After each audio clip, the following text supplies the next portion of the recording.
So today, guys, I'm excited because we just finished watching the live stream from the Division 2 talking about Year 5 Season 1 Broken Wings and Year 5 as a whole. We got a lot of really good information, but today what we're gonna do is they just released the patch notes, so we kind of see what's been going on.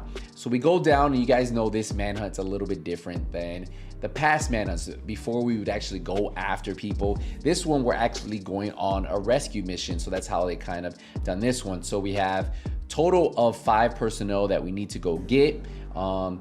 We have missing John, missing Eva, missing Lauren, missing Mitchell, and Mary. So definitely 5 people we have to go after. You unlock the missing leader at the end. They have the escalation apparel event, and they have league events for all 4 missing personnel. They have a global event.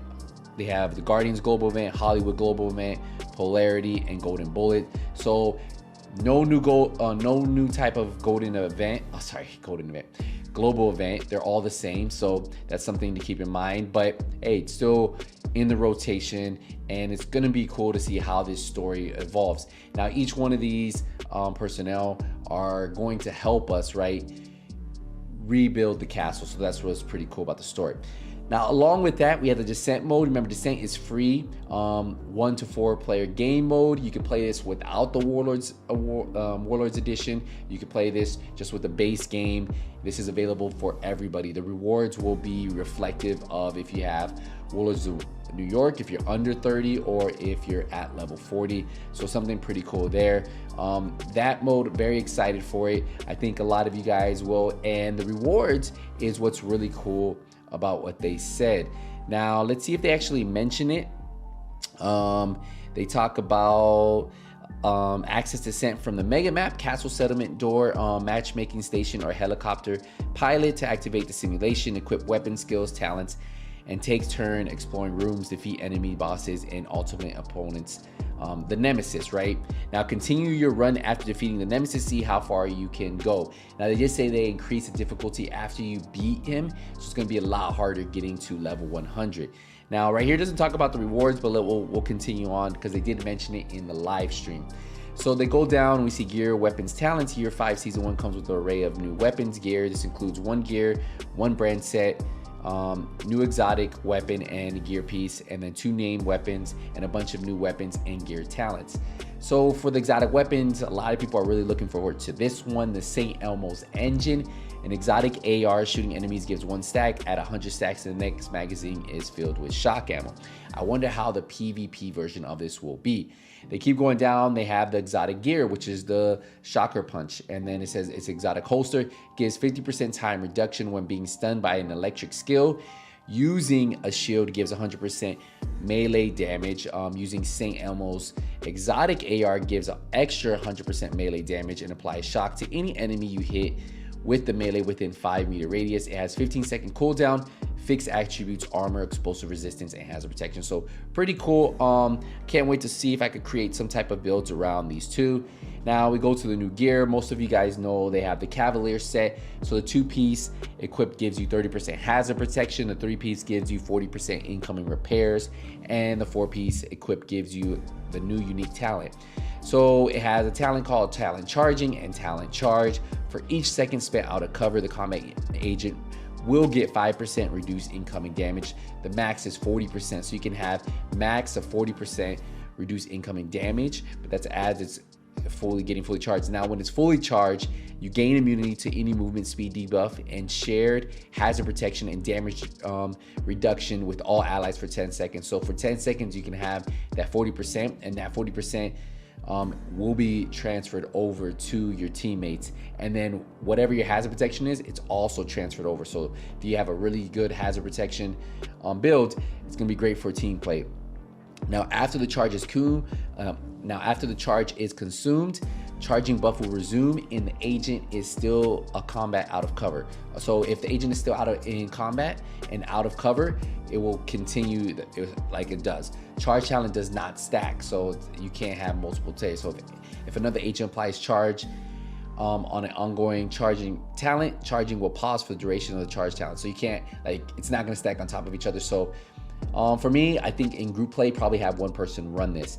Now the chest bonus increases charger max incoming damage protection to 50%. That's actually pretty good. And then the backpack charger gives 10% protection per second. So I actually like this. To me, I think it's actually really cool. I think this will definitely be something a lot of people will use. Can't wait to get my hands on it so I can create some type of build around it and see how it works in group play. Now we have the new brand set. The 1-piece equip gives 10% status effect damage. The 2-piece gives 20% electricity protection. And the 3-piece equip gives 10% SMG damage.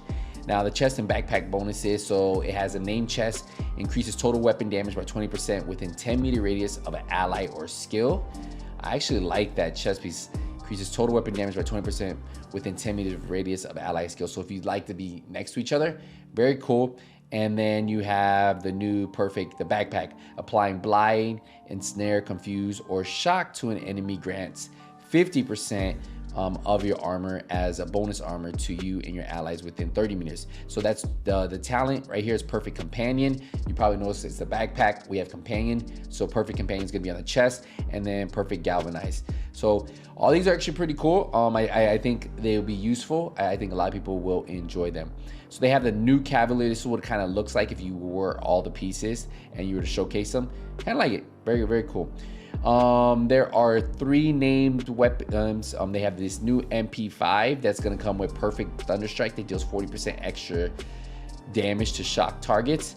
And then they have, I think it's an AR, but it's not the St. Elmo's. That's a mistake, because the St. Elmo's is something else, because St. Elmo's doesn't come with Perfect Thunderstrike. And it deals, but there is a AR that does Perfect Thunderstrike that deals 40% extra damage, or I think it's an LMG.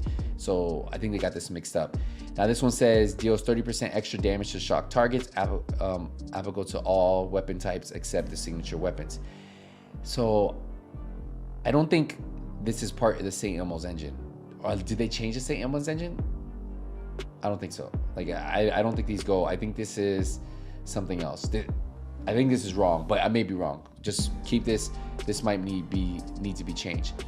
Now, balancing existing gear, talent determined allows chain multiple headshots by using the talent's buff. So I like that. So wait, what do they do? I guess we have to figure out what changed with this. I thought we could already do that. All right, we'll see. Conflict XP rebalance added shade XP progression. That's great for conflict players. Man, I played so much conflict, never got XP, so this is actually pretty good. The living world activity XP gain revamps. They removed the double XP from the convoys, because you know whatever you got was 293, you doubled it, that was what you were getting. Across all activities, XP gain are now 12% higher. What they mean by that is if you were to add all the new XP, you divide it, it's about 12% higher. Now some of the things are a little bit less. So hostage rescue is -7%. Public execution, propaganda, 46%, 38%. Territory control is down 9%. Resource convoy, 10%. Warhound convoy, 17%. Elite patrol, 41%. Keep going down. Control point level 3s, you actually get a 17%. I think that's good, because that way they can get more XP for doing control points. Blockades, 103%. Supply drops 30%. And then elite resource convo, -5%. So what they want you guys to do is play most of the activities, and hopefully you'll enjoy the game overall. Now we keep going down. They added a grants tab. Now this is going to be for like if they ever have to grant any player or the community with like a reward, you can go in there and you can go to the store and that will be there. So like if they ever give out like a reward or like a compensation cash, I believe that's where it's going to be. They added an option to allow players to change missing difficulty regardless of the world difficulty setting. I think this is great, because before, like if you were heroic and you wanted to play a mission on normal just to get through it, to say like farm an exotic piece that you need, right? You would still have to do it on the hardest difficulty or change your whole world. But I think that's good, because sometimes you just want to get through it, just get the piece so you can like farm the piece. Very, very cool option there. They added a quick grenade selection menu, so you hold G on PC or you hold down on the D-pad left on consoles, and then you can select really quick swap through your grenades, you know, instead of like just leaving whatever grenades on there, or having to go in to your menu swap. I think that's really good. Add a visual feedback for locked grenades. When browsing through the grenades menu in the inventory, players will see a notification which lets them know if the select grenade can be equipped or not. Very cool. Add an option for mark apparel items as favorite. Add a directive selections for raid. So all you raid players, that's pretty good there. Keep going down, and what else do they have? Added the option to show selected mission directives on the mega map. Added possibility to hold escape, skip videos, and epilepsy warnings, equivalent to space buttons X, PC, A. So you should be able to get through, skip all videos now. Added a new in loadout section to the bottom of the item details window in the inventory under gears, piece, talent, and mod to display the current loadouts where the selection. So I guess if you have it on loadout 1, 2, 3, I guess that's how it's gonna be. Added the high show mask and high show signature weapons in the inventory when hovering over specific title tabs. Currently present in cross options only layout. Okay, that's cool. Added a notification widget for modding primary, secondary sidearm skin slots, which appears in the players and has custom skins. Cool. So some pretty cool little quality of life features. Other, fix the issue with mission difficulty selecting the mega map, not persisting when fast traveling to a mission. Deconstructing named items from Brazos set will now give Brazos resources. Cool. Descent, balancing difficulty. I talked about that a little bit. So they adjusted all the talents a little bit to kind of balance a little bit. They lowered the arena defense buff from 20% to 15%, tweaked the exotic talents drop chance by increasing it after descent loop 4. I remember sometimes you get it and you wouldn't. It's kind of weird. Remove the healing packs, updated spawn values. Nemesis encounter immune to shock ammo, fixed an issue preventing Nemesis from using sticky bomb and okay, not bad. All right, so a lot of really good changes here for balancing for descent. I felt like sometimes it got a little bit easy after you got past the Nemesis, so it's kind of cool how they are buffing that. Now let's go down here. The new season means new vanity items. This escalation outfit actually looks really cool, and they actually showed it like in depth on the live stream, so I highly recommend checking that out if you guys haven't already. Keep going down. As part of season 1 Broken Wings, you unlock apparel items inspired by Shade Tech and Black Tusk. Yeah, so that's where they got their escalation apparel event keys, and apparel caches can be earned from the following sources. 1 key granted to all players.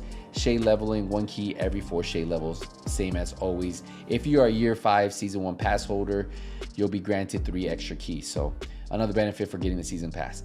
Now, if you enjoy vanity items, apparel items, like just extra items, then I always recommend the season pass because they always have some pretty cool, unique things. Remember, it's about $9.99 or your regional equivalent, so 1,000 premium credits. And they actually have this frozen circuit weapon skin. There's gonna be 9 total weapon skins, 10 new gear dyes, 3 new emotes, 3 new arm patches, season year 5, season 1 vanity outfit, a Splinter Cell outfit, and a new helmet available in the level 100 reward. So very, very cool things for you guys to get here.